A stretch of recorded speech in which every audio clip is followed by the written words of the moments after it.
I want to welcome everyone to the 2015 edition of the SU Research Day and Innovation Showcase. This is our third annual edition of this particular event. We appreciate everyone being here.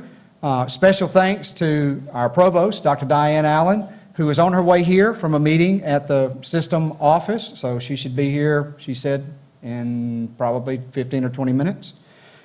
So special thanks to Dr. Allen and the rest of the exec staff and the president, Dr. Janet Dudley-Eschbach, for her support of this event and research and scholarship on this campus. We really appreciate everything that they do for us. For our final faculty presentation of the afternoon, we have Dr. Tom Goyens of the History Department. It's going to talk to us about, the title of his presentation is Johann Most and Helena Minkins. I probably said those wrong, but I'm from Mississippi. An Anarchist Family in New York, 1888 through 1907.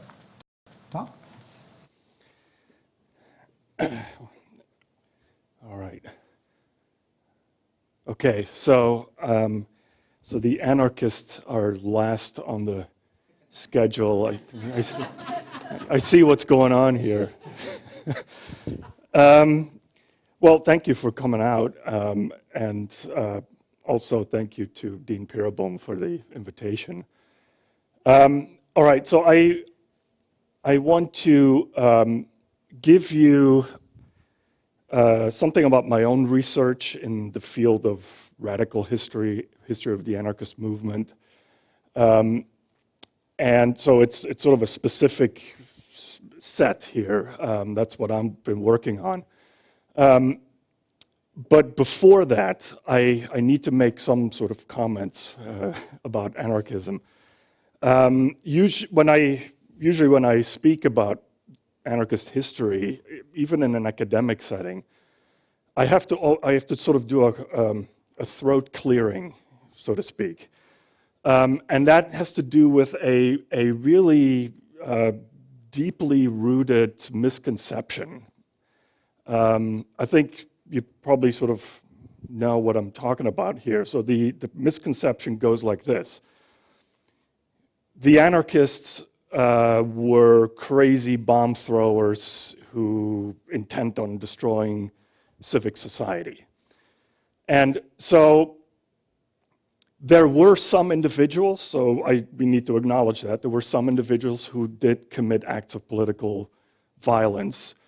But it's a gross misrepresentation, to say the least. And so I begin with this because it does frame a little bit my field, which is very, very active. It's very exciting. There's new books with large academic presses coming out, I mean, every month. And so a lot of the work is to really dig in, and so there is a picture now of the anarchist movement in the United States and everywhere else that is really quite different than that idea of sort of the terrorist, right? So I want to sort of begin, and this is brief, but a few sort of elements of that new picture that we now have. So first of all, we now know, there's a lot we don't know yet, that let me make that clear, but that's good, that's fun, that's, you know, it's like science. You want to be pursuing new avenues. But so first of all, we know that the anarchist movement in the United States, let's say between 1880 and 1920, first of all, was much larger than we actually thought. So we're talking here maybe tens of thousands of adherents and sympathizers. Now, I want to quickly say, it's still a small group in a large nation, right? I mean, this is a minority group, but they had a real voice. That's one thing. The other part is that in the United States, the anarchist movement is largely an immigrant and working class story. And so they, rather than all sort of being sort of a bunch of sort of bomb throwers, we are discovering this really elaborate movement. I almost want to say a movement culture. And so one of the things that sustains it is these newspapers. I'm not talking dozens. There are hundreds and hundreds of anarchist newspapers. So I want to, not socialist, right? So they do distinguish themselves from Marxist socialism, with which they really disagree. So these are all anarchist newspapers. I think one thing you immediately, I just made a small sample, but one thing you can see, if you want to go into this field, you better learn another language other than English. Like Mother Earth is one of the more well-known. You may know Emma Goldman, may be familiar. So she edited this. The paper right above it, the Freie Arbeiterstimme, which was Yiddish, a Yiddish paper, had probably 4 times the circulation of Mother Earth. I can go on with details like that, but I mean, it's the non-English ones had circulations of close to 20,000 copies in cities, mostly in cities. So back to this main point here. So we know there is this movement that is sort of, it's a fabric almost, right? And so the newspapers are global. I do mostly of the German movement, so Freiheit. There is a guy in Australia who buys Freiheit and distributes this to German anarchists in Adelaide, actually. So it's much larger. It's a community. They hold weekly meetings about politics, mostly in saloons, with beer or wine, or as you do.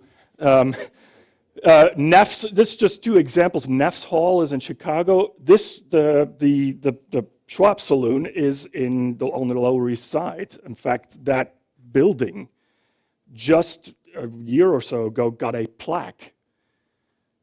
To my knowledge, the only plaque anywhere in Manhattan dedicated to an anarchist, Justus Schwab. So this was a mecca for radicals to just discuss, and that's one aspect. This is another drawing of a Jewish anarchist meeting. This appeared in Harper's Weekly. We have very little, a few like they're not really photographs, but any visual material of this. Anarchists also staged public demonstrations, and I like this photograph because it's an actual photograph, but also you see how many people there are. Now, not all of them are probably anarchists, but they want to go and listen what they have to say, and that's sort of my point. They had a voice amidst many other voices, but they had a philosophy. The anarchist movement, as we are learning every month with new research, they had theater companies, they had singing societies, they even had schools, just all fundraising events. We have regular sources where large events are held in large venues, like Cooper Union, where Lincoln once spoke. 3,000 to 4,000 people would attend. So this is not a footnote in American urban history. All right. I need a little background with this here. So one other element that we are learning about, I guess you could say, the relevance of this fairly large movement. The anarchists were often the first people to introduce sort of avant-garde ideas from Europe to an American audience. Now, granted, that American audience was often small, but they were often in touch, probably because of the language. So I have a few examples of this. One is, I don't know if anyone's familiar with Gerhart Hultman. He is now known as a great German playwright of sort of the historical realist tradition, similar to Ibsen. Maybe that name is more familiar. So it's a well-known playwright today. Back then, he was sort of a bit avant-garde, right? So one of his plays, Die Weber, which means the weavers, was actually banned in Berlin, but then once it got allowed to be performed, 2 weeks after that, it appeared in New York. Not by an American company, but by German Anarchist theater company. And as you can tell, Johann Most plays a starring role in there. It's a very political play, so it makes sense that they would sort of perform this. I have another example, the saloons, the discussions in there with schooners of beer. Oftentimes new ideas, like for example Nietzsche, right? It's pretty mainstream now. I mean, you disagree or agree, but I mean, it's a big name now. Those ideas were first discussed in those German anarchist saloons. And how do we know this? Because of research. And here is a quote from James Honecker, maybe not well known, but he was an American writer who loved to hang out in these places, right? The anarchist places. It was sort of more interesting. Okay, so he goes to Schwab's. He hangs out there all the time. Ambrose Bierce, maybe he's known, he was also there. He says, there were no bombs, though there was plenty of beer. The discussions in German and English betrayed a culture not easily duplicated on the West Side, which sort of implies the American intellectuals. Before Nietzsche's and Stirner, which was another German philosopher, names were pronounced in our lecture rooms, they were familiarly quoted at Schwab's. So it's just one more sort of dimension of this movement that was more than violent rhetoric or violence. Okay, so this is my field that is really doing interesting work. I think there's and because it was so shunned for so long, there's materials that are just gathering dust. All these newspapers, they're only now being like, we got to look at this stuff. And so you construct this movement. So my sort of modest contribution in this field is to look at probably the most notorious anarchist, and I use the word notorious from the mainstream point of view, in the US for a while. 1880s, 1890s. Johann Most, because he was German, he became John Most. Okay, very briefly, he is a German immigrant, so he arrived in New York in 1882. But he had a career before in Germany and Austria. He was actually a socialist and sort of moved towards anarchism. He was a member of parliament in Berlin for a while, expelled from the Socialist Party, expelled from Germany, really, and then so it ends up in New York, is a brilliant speaker, just an orator who can just, like, and maybe you could sort of tell from that drawing. A few other things about him that sort of are relevant. In childhood, he suffered from a disease that caused some of his bone in his jaw to what's the word, to disintegrate. And so he had last-minute surgery. This was back in the 1850s or so. And it worked, except that his face had to be moved slightly this way so that it could heal. So he had a deformed face. And I'm saying this because the press later in New York made lots of allusions to this. I argue, actually, because of his beard, as a young man, he couldn't wait to grow a beard because it would mask his horrible face. I argue that Most is actually the origin of that sort of cartoon that you often see. Here's one example of the disheveled, bearded anarchist. I'm sure you have sort of a mental picture of that. And so this is something he suffered from, but the press, the New York press especially, had a field day with this. Now, one other thing you need to know, Most did talk constantly about violent insurrection. He talked about, I've never found any, to my knowledge, any evidence that he actually committed a violent crime. But this is well documented. He urged workers to arm. There's one time he was, reporters were there, and it's like, well, that's crazy. What are you talking about? Arming the workers? And he just said, well, you have the Second Amendment. In this Bavarian accent, you have the Second Amendment. What are you worried about? You know, like, so it sort of uses that against he hated the mainstream press. But so it's important, and that sort of explains this cartoon. So he was vilified in the press, maybe justifiably, I don't know, but he really sort of all about conspiracies, and we got to end this capitalist system, and it doesn't work, so we got to take radical measures. So eventually he's sort of mocked. He's mocked, like this is what this cartoon is.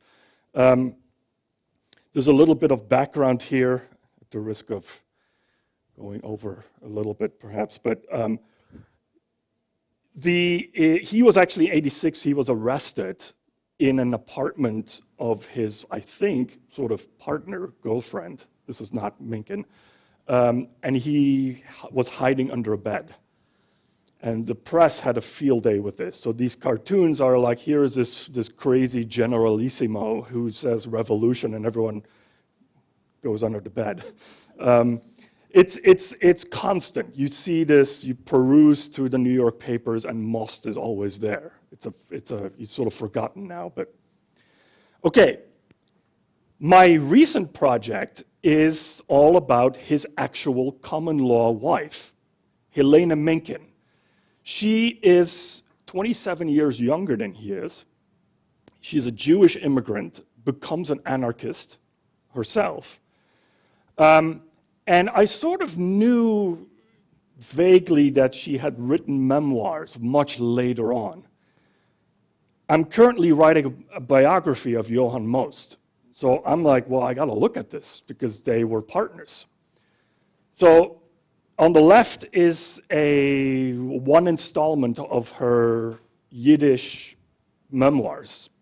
And I got a grant from Fulton, had it translated, wrote an introduction, notes, and this is Helena Minkin's memoir. And it's a treasure. So I have a few points quickly about what we learn from this, and it connects to sort of the bigger picture that in my field is sort of emerging.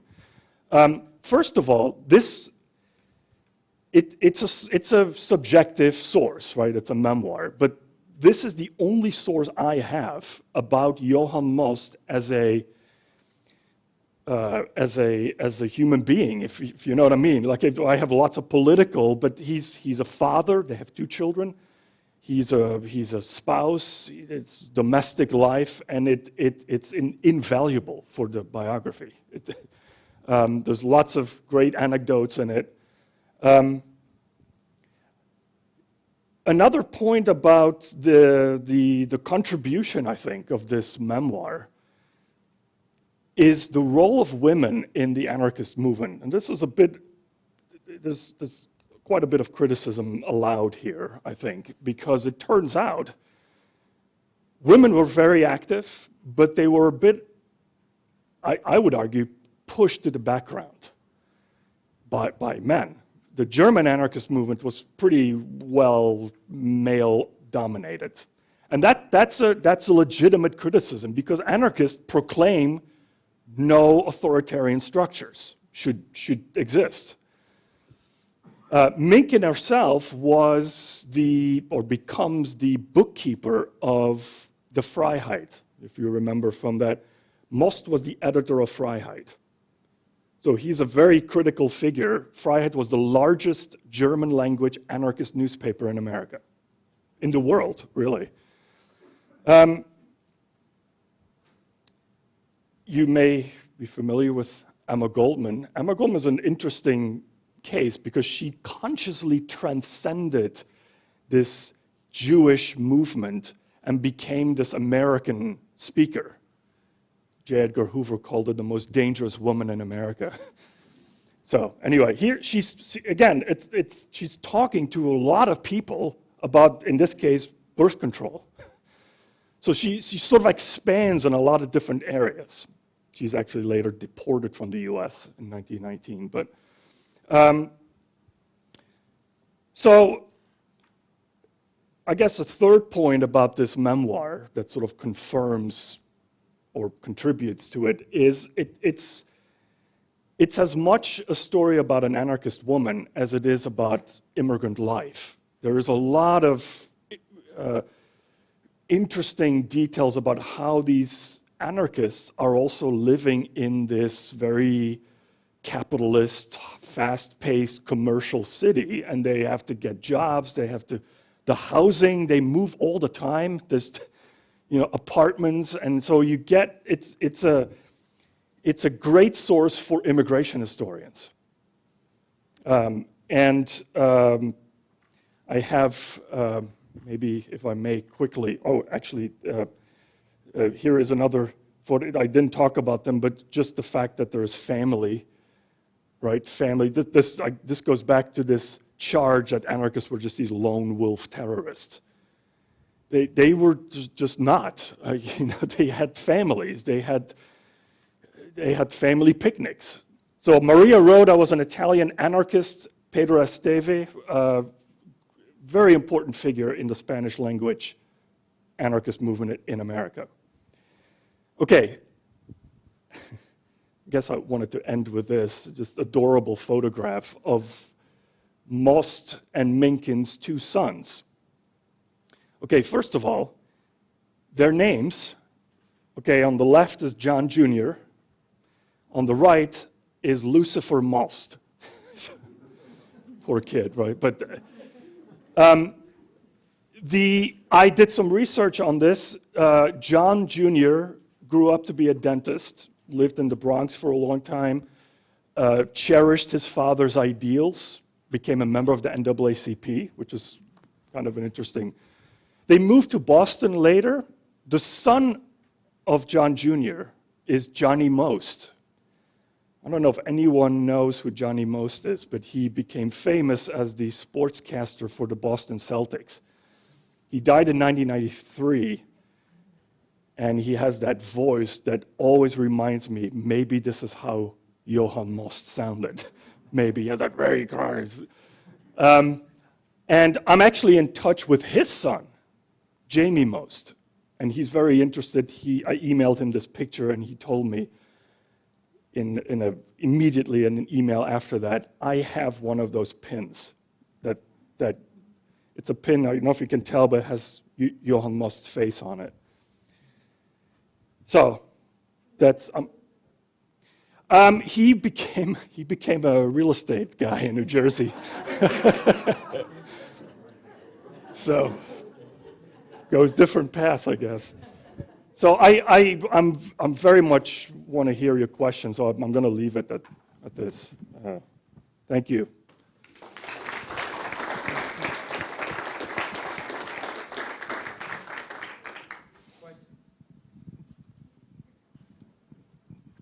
Oh, thank you. I was just wondering if the anarchists had succeeded beyond their wildest dreams, how different would that world have looked from the world of the Marxists succeeding beyond their wildest dreams? Mm-hmm. You have 2 hours? No, it's that is really one of the key questions. Let me sort of answer that, maybe somewhat circuitous, but one of the things that the anarchists almost never get credit for, I'm worked up about this now, is that they, in a really eerie way, predicted what could happen if socialism takes state power. I'm talking 1917, Soviet Union, Leninism. As early as the 1870s, a man named Mikhail Bakunin, who I am certain you are less familiar with than Karl Marx, but they were rivals. And we have lots of writing, and Bakunin describes what could happen. This stultifying society with no personal freedoms. To be really brief, I can sort of answer that with the key difference between the two. Marx thought that within the larger labor movement, the proletariat should take power as a means to achieving the revolution. The anarchists said, you don't have to. It's dangerous. The way we act now should prefigure, is a famous phrase, how we would like the perfect society to be. So we should not be in the business building parties. There's no anarchist parties. Colin Ward, he recently died, a British anarchist writer, put it this way, to sort of get the anarchist perspective, you might say that anarchism actually exists. It is, we live it all the time, in small groups where everyone has a vote, the parish even, right? Small groups of people getting together with common interest, mutual respect. It exists in lots of different places. It's just buried under this weight of authoritarian structures, as the anarchists would say. Right? So what would the ultimate world look like is almost sort of judging the anarchist by Marxist standards, if that makes sense. So anarchists back then were talking about revolution, but they were also just enjoying and living the way they would want to live in the here and now. In the 60s, this came back to life as it's called prefigurative politics. So I don't know if that's maybe a start.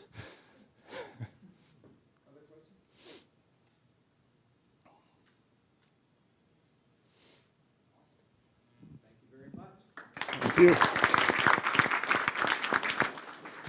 Thank you all for coming out to the faculty presentation component of today's activities. We sure appreciate the energy from all four of our great speakers. They represented each of the schools in outstanding fashion. Thank you all for attending. We look forward to having you at next year's event, and please join us in the atrium for the showcase component of today's activities.